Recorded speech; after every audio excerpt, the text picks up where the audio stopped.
partons justement en Ukraine, sur le terrain du conflit, retrouver nos envoyés spéciaux Thomas Misraki et Vincent Wartner.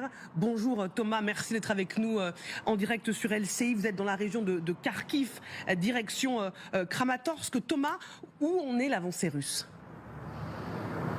Écoutez, les Russes, ils continuent de pousser, évidemment, en marge de ces négociations qui vont se tenir dans les 2 prochains jours en Arabie Saoudite. D'abord, au nord, vous l'avez évoqué tout à l'heure brièvement, dans la région de Koursk, qu'ils contrôlent désormais entièrement, ou pratiquement entièrement. En tout cas, la question qui se pose évidemment est de savoir ce qu'ils vont faire après. Est-ce qu'ils s'arrêtent à la frontière ukrainienne? Est-ce qu'ils vont essayer de créer une zone tampon en territoire ukrainien? Ou est-ce qu'ils vont poursuivre leur offensive dans la région de Soumy? Ils poussent aussi, vous l'avez brièvement évoqué, dans l'est, sur 2 points clés. D'abord à Pokrovsk, où s'est rendu Volodymyr Zelensky à la rencontre des soldats, mais aussi dans la région de Konstantinivka, qui est pilonnée désormais quotidiennement par les bombes planantes russes, une dizaine par jour en moyenne, nous disent les autorités locales sur place, qui ont décidé d'un couvre-feu, tenez-vous bien, de 19h, c'est-à-dire de 15h jusqu'à 11h le lendemain matin. Et puis ça pousse aussi vers le sud. Il y a plusieurs semaines de cela, les Russes ont commencé à amasser des troupes au sud de Zaporijjia. Eh bien, ces troupes, elles sont en train de passer à l'offensive en ce moment.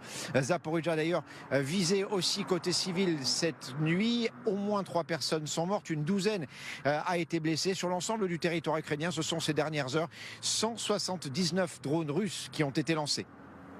Merci beaucoup Thomas Misraki avec Vincent Wartner. On va justement faire un point avec les cartes avec vous, Général Chauvency, pour comprendre comment les Russes ont avancé aussi vite.